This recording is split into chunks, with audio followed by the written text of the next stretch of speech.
Hey, welcome back to Focus Today. Steve here along with Jon Micah from KUTLESS. Woohoo! I'm the entire audience here now cheering him into the studios. Of course, we consider you, I don't know if you guys have thought about this, but KUTLESS is the Dove house band. You just can't get away from that, all right? At least me, right? Because I keep stopping by here. Well, that's fine. You've got something that is fascinating that's coming up. We're used to seeing KUTLESS along with, and then whoever might be an opening band or who you're going to be sidelining with, you know, at Lithia Amphitheater, which I think, I don't know, you've been to a lot of concert venues. I think it's one of the nicest concert venues that there can be out there, because whenever we've had you guys and other bands, Casting Crowns, Mercy Me, and so on, it's always been, the weather's been beautiful and terrific. If it starts a little too hot, it gets wonderful by the time the lights come up and you guys are on stage. So is that a good venue for you to be at? I love the amphitheater out there. It's a very nice venue. You know, it's funny because you know, growing up here, I wouldn't have thought that like we would have like one of the best venues in Oregon. True. Well, when you were growing up, it wasn't there. It wasn't there, yeah. And so, you know, the first time we came down here, I'm like, what amphitheater are we playing at? Like, what is it? You know? Well, like, oh no, it's really nice. And I'm like, are you talking about the rodeo barn? You know? That's right. And we call it Compton Arena, and there's a lot of dust. Yeah. And no, it's great, and the kind of the little pond behind there is really cool. Right. And the funny thing is, a lot of people don't know this, but you know, for some of the bands that come in, like a couple of the guys in like Toby Mac's band, love to fish. And I think the Newsboys also went out on a boat. Yeah, and so they're out there like fishing the whole time. You know, they're like, this is awesome. We can fish right backstage. Well, and then you've got the race of the go-kart things down the street. just down the street if you need it. Well, I say all of that because you're going to be at Lithia Amphitheater again, and here's the wonderful poster. He's got a better one, he tells me. I have the mimeographed black and white one. It's going to be called Respond, featuring KUTLESS, and it's coming up June 5th, and it says, you got to read this, free admission. Yeah. Okay, what's the deal here? What is going on here on June 5th? Yeah, well, we had this fantastic idea to, you know, we want to reach as many people as we can, so we like, let's make it free, right? That's a great idea. Yeah. So the trick is, obviously it's not free to put on, right? It costs a lot of money, and so we've been raising money, getting support from local churches, organizations, different people to make this happen. And the reason is because this is actually an evangelistic outreach event. This is not just a concert, and so I want to make that very clear, because a lot of people are like, oh, free KUTLESS concert, sweet! I can just come and enjoy a concert, and that's part of what we're doing. Like that's awesome, and it's fun.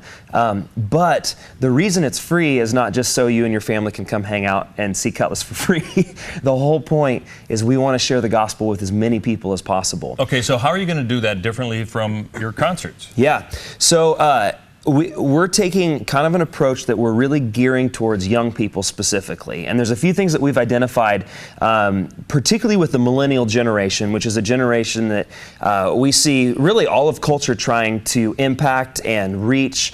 You know, if you look at all the marketing materials and stuff right now from major Fortune 500 companies, they're all trying to figure out how to hit this demographic. Right. Because these are young people who, many of them now are just starting to get into a phase of their life where they're earning good wages, and it's been a hard target demographic to reach. And they're bigger now than the baby boomers are. Exactly. Yeah, so this is a massive part of our country, of our culture. This next generation is huge. And if you look at the statistics of what's happening with the millennial generation in the church, we see just record numbers of young people leaving the church, walking away from faith. You're seeing a massive secularization of this generation, and ultimately then our culture and our country. And I think we feel that. You know, all you have to do is look at our political elections and we go, man, what happened? You know, we're talking about things that we would have never thought we would have been talking about 10 years ago. Yeah. You know, we're legalizing things that we never thought would be on the table a decade ago. And so a lot of things change. And you're smelling it on stage too. Just go to the Applegate Valley and my neighbors, you know. That's it. But so a lot of things change, and I think a huge part of this is this young generation that's growing up. And we identified a few things about this age group. And first of all, they're very experiential.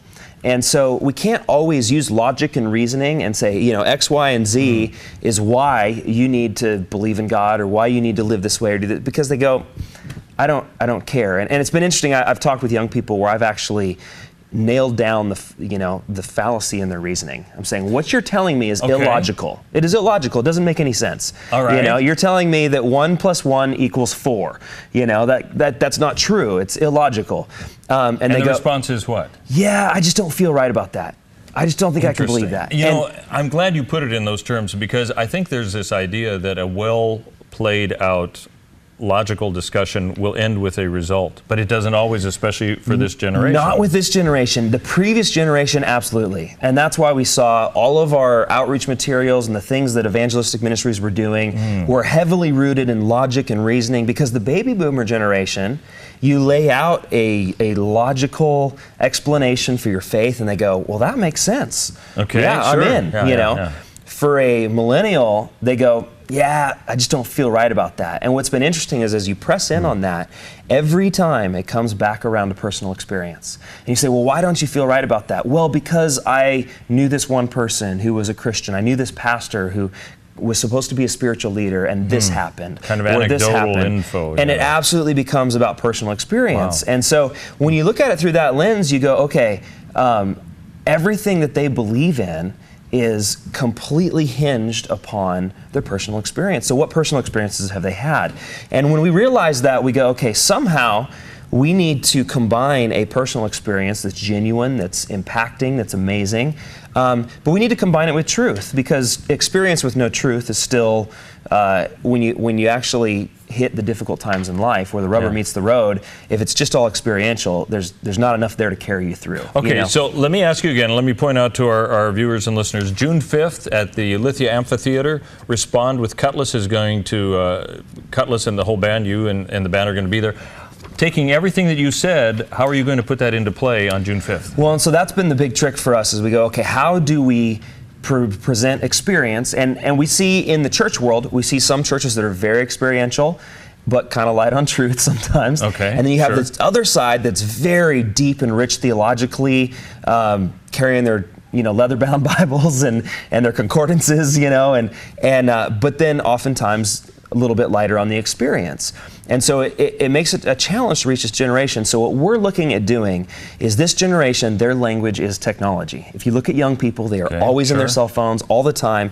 And so what we're doing is we're integrating our message, our gospel message, into the show. Nothing changes. It's not a speaker comes out and shares for 20 minutes now and everything stops, and then we have a big situation where everyone comes forward and walks down and responds in that way. Everything is all kind of intermixed into one big experience, and we use the lights and the music and everything to create just this powerful, emotional, meaningful experience. We ask people to respond. We pray, say, hey, if you want to invite Jesus into your heart, pray this prayer with us. And then how do we convey deeper truth? How do we get them to grow in their faith? What we're working on right now is we're developing an entire technology platform.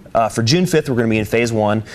This is a huge project for us. So there's multiple phases we'll be rolling out later on, and it'll keep growing. And it's the big master plan is going to be awesome.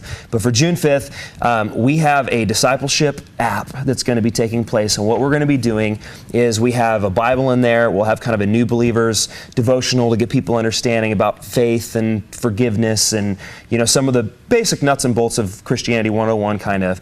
And then we're going to ask them what their interests are and say, what are you interested in? Are you interested in mountain biking or skiing up at Mount Ashland? Or are you interested in motocross? Or are you interested in music? Are you interested in coffee? Whatever your interests are, we're going to use kind of like a Pinterest style feed. So if you look at Pinterest and there's a bunch of pictures, and so people are very familiar with just like hitting, oh, I like that, I like that, I like that. So they just go through and they hit the things they like, and what that's going to do is it's going to funnel them into groups with other people with the same interests. And we are inviting the believers then who are going to go through the same thing in these apps to connect with these people, doing things that they're already naturally enjoying and doing. And then we have a 52-week, one topic per week for a full year discipleship program that we're developing that's very simple. All it is, hey, here's your topic. This week we're going to talk about family relationships. How you doing with your wife? How you doing with your kids? How you doing with your parents? And we want you to ask these questions. Here's a few scriptures to back you up when you get into the conversation. And we just want you to be intentional. Have it be natural. And what that is it causes true discipleship to happen, because these are one-on-one relationships happening in a natural environment where we're comfortable, we're doing what we enjoy, and we're not asking you to be like, hey, I'm 65 years old and I'm trying to act like a 20-year-old to relate to this young man. If you're 65 years old and you love to fish and you've got your favorite fishing hole, there you go. And you invite this 20-year-old to come fish with you and you teach him some of your tricks and stuff, that's you being you and you being natural, and then you can just share your heart, share your faith, and we give you the topics and some scriptures to do that, to continue to develop. And this event is just the beginning. It sounds like you want to continue this on in a relationship. Yeah, so this is... All right, but you got to mark it down. Yeah. It's June 5th. It'll be out at the Lithia Amphitheater, and KUTLESS is going to be there. Who else? You were looking at some other bands? We're working on a couple other bands right now. Okay. We just had one band fall through that I was really hoping was going to work out. So let's be praying about that. Yeah, I just found out like yesterday. But we're Thanks, working on Jon another band. Micah. Yeah, looking forward to it. June 5th, be there. You need more info? Get in touch with us on our website. See ya.